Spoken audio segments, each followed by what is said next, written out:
All right, we are joined today by Cal head coach Charmin Smith and student athletes Jada Curry and Kemery Martin. Coach, if you'd like to start us off with an opening statement, and then we'll open it up to questions.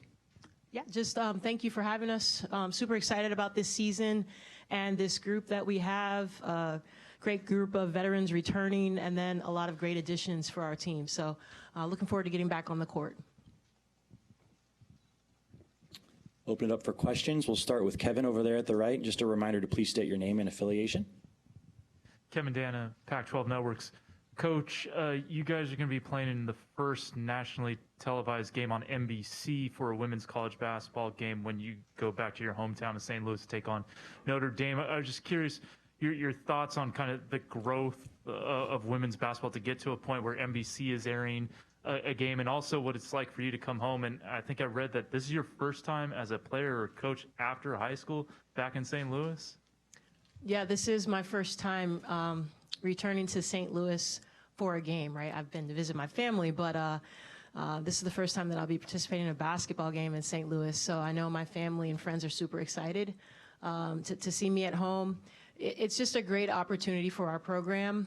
You know, credit to Citibank and just honoring Title IX and gender equity. There's a lot surrounding this game.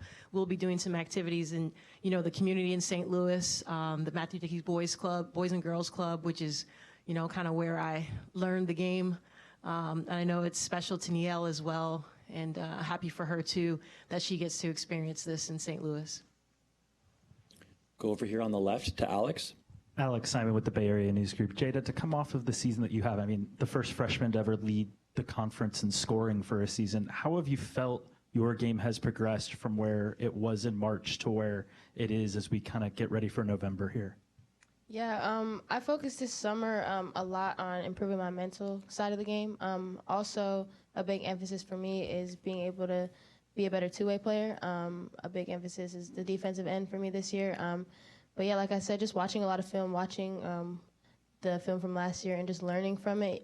Yes, I had a pretty good season, but I think there's just so much more to learn and improve on. And how do you improve the mental side of that then? What is there anything that you were specifically working on that way? Yeah, film. I watched a lot of film. I was at home during our break. I probably went through like just watching the raw uncut of every game. Got through most of them, but really just trying to see every aspect of the game that I might not have seen when we were doing film at the school. So, Michelle over here on the left. Michelle Smith, Pac-12.com. Charmin, how much are you looking forward to or hoping for something resembling a normal season? Because you guys were, of anybody over the last couple of years with COVID stoppages and all of the breaks and things, you guys took as big a hit as anybody. Yeah, I think that's a really accurate statement, you know, and it's been tough. You know, and we fought through it, and we've stuck together. You know, Jada missed 8 conference games last year. We didn't get to play, and it's challenging to get into a groove and get to a rhythm. So I just remember my first year. You know, we get the win in the Pac-12 tournament, and we have momentum, and we're super excited and looking forward to the next year. We've got 6 freshmen coming in, and bam, you know, those freshmen spent time on tennis courts and not passing the ball to each other. And it's been a struggle ever since, you know. So yes, I want COVID to be behind us. I want a healthy squad, and I think that's where we are. I feel really good about, you know, the physical health of our players, about, you know, our mental state and where we are, and the fact that we can get through the season and play every game on our schedule. Next we'll go to Pat on the right, in the middle. Charmin, Pat Rooney from the Boulder Daily Camera. You added Colorado transfer in Peanut Tutelli. How does she fit in, and what are you expecting out of a player who's already been a 4-year starter in this league? Yeah, you know, it was a great addition for our team. Peanut, first off, she's just a phenomenal leader and, you know, like a great teammate. This team absolutely loves her. Coaching staff loves her. And when she's on the court, you know, she's a talker. She helps people be in the right spot. She's extremely intelligent, high basketball IQ.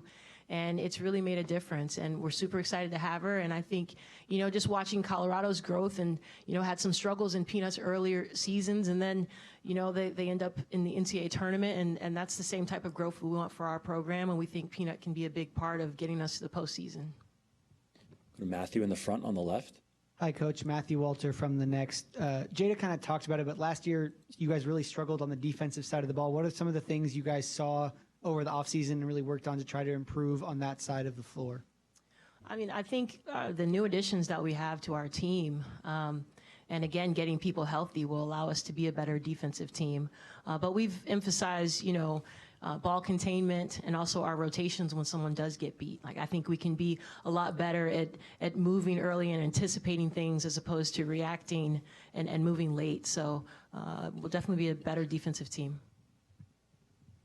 We'll go to Ben all the way in the left on the back. Ben Parker, CardinalSports.com. As a fellow Cal alum, just want to get your guys' thoughts on what do you most enjoy about being a UC Berkeley student and being at a very challenging, unique academic environment like Cal? I think, the community is amazing, very diverse. Schooling's been definitely challenging, but it's super important. And obviously, school comes before basketball, and I think a lot of us, like my teammates and I, we always are on top of that and put that before basketball. Big emphasis. So. Yeah, just going off that, I think that academics isn't a second thought for us. It's definitely balanced between basketball and school. And our coaches and our staff do a great job of, staying honest about that and making sure that we're getting the work done in the classroom so that we can get the work done on the court as well.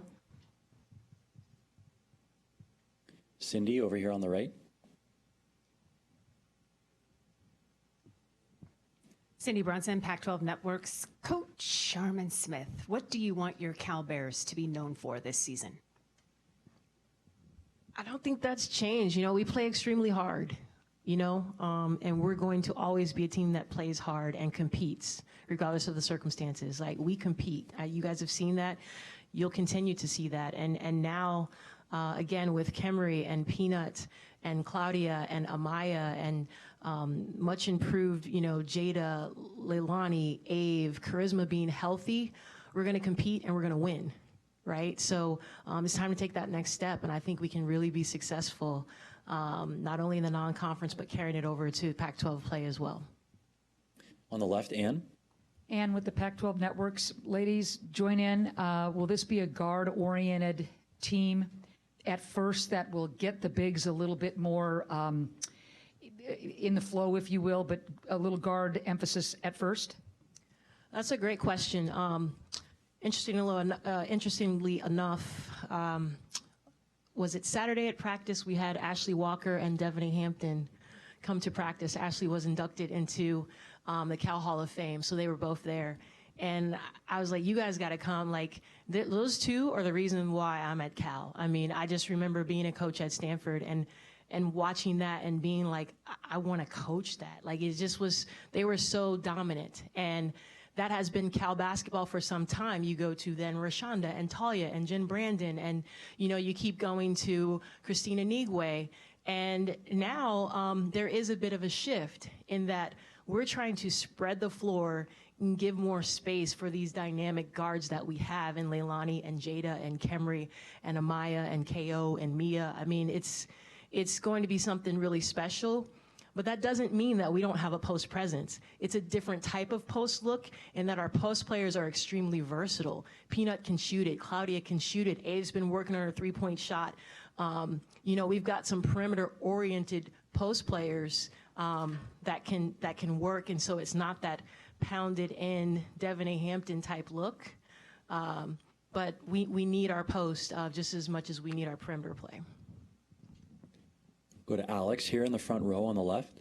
Alex Simon from Bay Area News Group. Kemery, as somebody who faced Jada last year in the conference, then has been playing against her for the entirety of the offseason, what I guess has maybe either surprised you or I guess hasn't surprised you about playing against her now as often as you have when you see her game as close as you're seeing it? I think something that I kind of was thrown off about was just how goofy she is. She takes the game super serious. She's super competitive. In practice, when her team loses, it's always, we're not losing next one. But then, we get those little breaks and she just like shakes it up and kind of lightens the mood when she feels like she needs to, which I think that's a great trait to have, to kind of even out some of the feelings we get in practice sometimes. But yeah, I think honestly the same thing. I didn't know if Kemery was going to be quiet at first. When we first met her, I was kind of like, oh, she's a little quiet, but no, she has opened up a lot to us now. But yeah, she always brings great energy to practice. When Kemery talks, you can hear her, and if she's not talking, it's like, okay, where's Kemery at? Because like she's a talker, and we need her presence. I feel like with all our new people too, they've brought the talk and the communication and the energy, and just kind of helped us in that aspect, and continue to help us grow in that aspect. Got time for two more. Shireen in the front row on the right. Thank you. Charmin, I follow the Cal social media. You guys seem to have a really lot of fun together. So what kind of things do you do for chemistry? What's your favorite platform? All that stuff. You have a really good job, do a really good job at the social media stuff. Thank you. I'm going to let the players answer that, but I will take the opportunity to give a shout out to Kiera and Karen, who are basically our creative content people. And they're doing a really good job of promoting the program.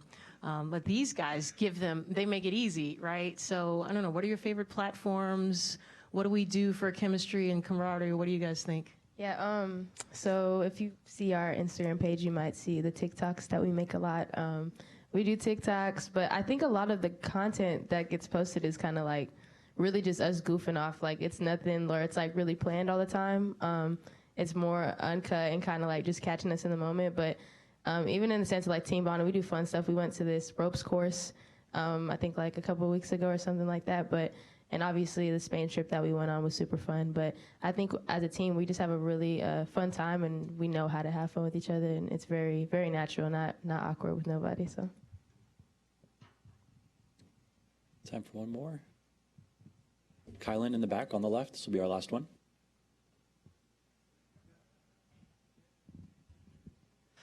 Hi, Kylan, Pac-12 Networks. This one is for you, Coach. Looking at your non-conference schedule, you've got the Raising the Bar Invitational that you'll be hosting again under that new name. Just how excited are you to run that back, and how powerful was that to be a part of last season? Thank you for bringing that up. It is something really special to me and to our program. The Raising the Bar Invitational, we rebranded the Cal Classic for that, and with the bar standing for basketball activism and representation. And the reason I wanted to do that is because I felt like, after that summer of unrest and the murder of George Floyd and others, I felt the conversation shifting and people getting back to work and, going back to their everyday things, and this isn't something that I wanted to disappear. I didn't want the conversation to end, and having this tournament gives us a platform to continue the conversation. And so the Raising the Bar tournament will always feature 4 Black female head coaches because representation in our game is extremely important. And we're now stepping it up to where, sponsorships and all of that, we want it to be something that really emphasizes representation. And I hope that this tournament will grow and become something really big. Excited about the coaches that we have kind of on a waiting list to be a part of the tournament. And I think it'll be something really special for years to come.